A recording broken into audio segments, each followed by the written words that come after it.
Assalamualaikum warahmatullahi wabarakatuh. Berjumpa lagi bersama saya Muhammad Farikin, guru IPA terpadu dari SMP IT Bina Uma Cirebon. Oke, di video kali ini kita akan mencoba membahas tentang cara mengukur dengan menggunakan alat untuk setiap besaran pokok ya. Besaran pokok itu ada 7 kan.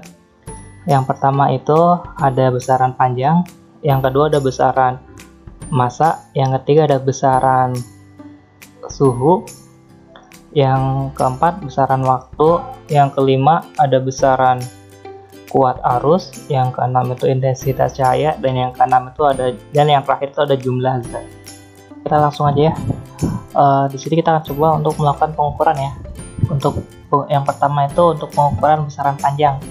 Nah, untuk mengukur di besaran panjang, alat yang bisa kita gunakan itu yang pertama ada mistar, nanti yang kedua ada jangka sorong, dan yang ketiga itu mikrometer sekrup. Untuk yang pertama itu untuk yang mistar dulu ya. Untuk mistar berarti cara ngukurnya gimana? Kalau mistar ya berarti tempelkan benda ujungnya itu ke angka 0, kemudian kita lihat yang di sini. Sisi lainnya itu dia nempelnya di nomor, nempelnya itu di berapa? Kalau di sini kita lihat ya, yaitu nempelnya di antara 2 sampai 3, atau di sini tuh di 5/5 dari yang nomor 2. Artinya 2 ditambahkan 0,5. Berarti besaran panjang ini ialah nilainya ialah 2,5. Nanti kita masuk ke yang kedua yaitu jangka sorong. Jangka sorong kalau yang mistar tadi digunakan untuk, kalau yang mistar tadi kita gunakan untuk mengukur yang namanya panjang, terus juga lebar. Kalau jangka sorong untuk mengukur ketebalan, terus juga panjang juga bisa, diameter juga dia bisa, diameter. Nanti aja yang besaran pokok itu bagian-bagian itu di sini ada rahangnya, ada rahang tetap, dan yang ini ada rahang geser. Nanti rahang yang kita bisa geser untuk melakukan pengukuran itu ada di rahang gesernya. Rahang geser bisa ke kanan, bisa ke kiri. Nanti di jangka sorong itu skalanya pengukurannya ada 2 ya, ada skala utama atau yang ada di ini, yang di tengah ini, dan ada skala geser yang ada posisinya di rahang geser. Nah, untuk melakukan pengukurannya gimana caranya? Kita contoh yang ini ya. Di sini kita ada sebuah benda, kita ukur ya bendanya. Nah, gimana caranya? Kita lihat di sini. Yaitu di sini yang mendekati ini tapi di arah kiri itu berapa? Ada 1, 1,1 dan 1,2. Berarti di sini nanti dia itu 1,2 ya. Kalau di sini berarti skala utamanya dia itu ada 1,2. Ini dari skala utama. Kemudian dari skala yang non unitsnya itu berapa? Kita lihat aja di sini. Yang nempel garis 0, 1, 5, 10 di antara ini yang, atau di skala non unitsnya nempel di skala utama itu yang mana? Kalau 1 enggak ya, 2 juga enggak, 3 juga dia enggak nempel banget. Nah, 5 ya, 5 yang nempel. Berarti di sini 1,2-nya kita tambahkan dengan sebesar 0,05. Jadi yang kita tambahkan tuh selalu 0,0 ya. 0,0 berapa? Kalau misalkan ini 10 berarti 0,10. Berarti hasilnya berapa? Ya tinggal 1,25. Nanti dia itu berarti besarnya 1,25. Terus untuk yang kedua itu aja jangka sorong lagi. Nanti jangka sorong ini berarti berapa luasnya? Lihat lagi di sini. Di skala gesernya itu yang mendekati berapa? Nah, skala gesernya kan sebelah sini. Nah, berarti 1 juga nggak cukup ya. Berarti kita mau turun, berarti di sini tuh 0,9. Jadi skala utamanya untuk yang contoh yang kedua ini ialah 0,9. 0,9 dari sini ya. Kan dia nggak nempel 1. Berarti dia ada skala utama 0,9. Nanti yang skala non unitsnya gimana? Skala non unitsnya kita bisa lihat di sini. Yang nempel dengan skala utama yang mana? Kita lihat, 1 dia nggak nempel, 2 juga enggak, 3 enggak, 4 enggak, 5 agak enggak ya. Nah, 6 dan dia nempel banget ya. Berarti nanti 0,9-nya kita tambahin dengan jangan 0,6 ya, tapi 0,06. Sehingga dia berapa jadinya? 0,9 tambah 0,06 sama dengan 0,96. Oke, lanjut itu dengan jangka sorong ya. Sekarang selain jangka sorong ada yang namanya mikrometer sekrup.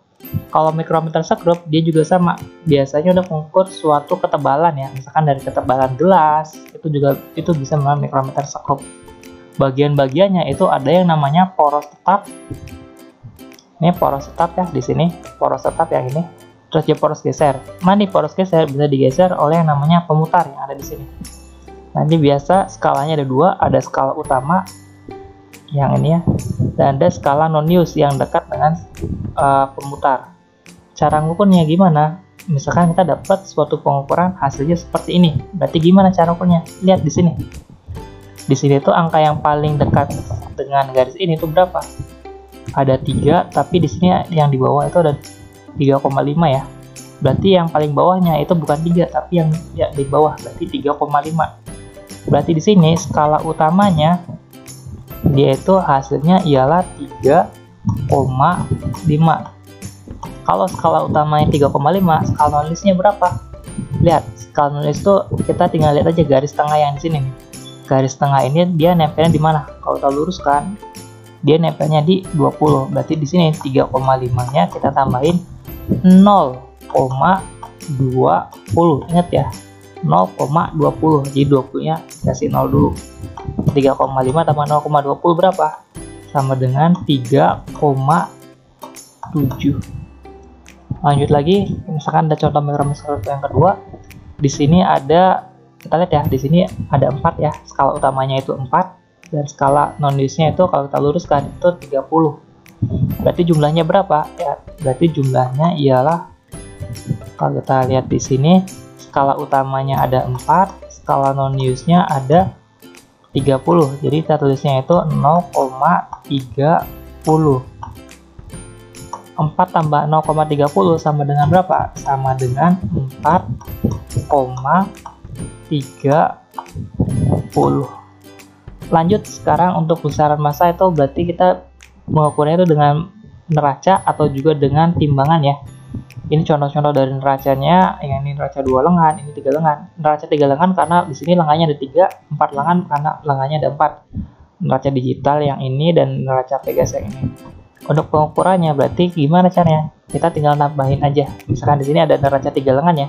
Di sini angkanya nunjukin 40, di sini akan nunjukin 500, dan di sini angkanya itu menunjukkan 2,4. 2,1, 2,3, 2,4 ya.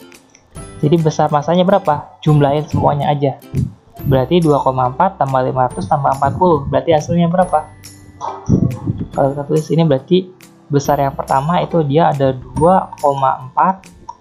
Besar yang kedua dia ada 500. Dan besar yang ketiga itu dia ada 40. Berarti dia hasilnya itu berapa? Yang kita jumlahkan, maka hasilnya ialah 542,4 gram. Kalau yang ini berarti gimana contohnya? Ya kita tinggal jumlahkan aja. 400 tambah 30 tambah 7, berarti hasilnya 437. Ini alat untuk mengukur besaran waktu, ada stopwatch, ada yang ini yang digital, ini yang analog. Untuk yang analog berarti yang garis tengah ini yaitu yang menghitung menit, dan yang luar ini yaitu untuk menghitung detik. Nah, yang ini juga sama ya, ini untuk menghitung menit, ini detik, dan ini untuk sepersekian detik. Ini untuk stopwatch yang digital. Kemudian termometer ada, ini ada termometer badan, ini juga ada termogan ya, ini yang lagi viral. Terus ada termometer laboratorium. Untuk yang termometer laboratorium itu ada termometer air raksa sama termometer alkohol. Kalau air raksa itu yang warnanya perak, kalau alkohol itu yang warnanya merah. Kemudian untuk besaran kuat arus, alatnya itu ada ampermeter. Ampermeter bisa seperti ini, atau alat jadinya itu seperti ini, multimeter. Di multimeter ada ampermeter, voltmeter, sama ohmmeter. Nah, untuk yang intensitas cahaya, dia itu alatnya lightmeter. Contoh alatnya seperti ini. Dan yang terakhir untuk jumlah zat, nanti jumlah zat tuh dia itu cuma bisa ditentukan dengan cara perhitungan, jadi tidak dapat diukur. Oke, sekian saja pertemuan kita kali ini. Semoga dengan adanya video ini dapat membantu kalian untuk dapat mengukur menggunakan alat-alat yang tadi ya. Sekian dari saya. Assalamualaikum warahmatullahi wabarakatuh.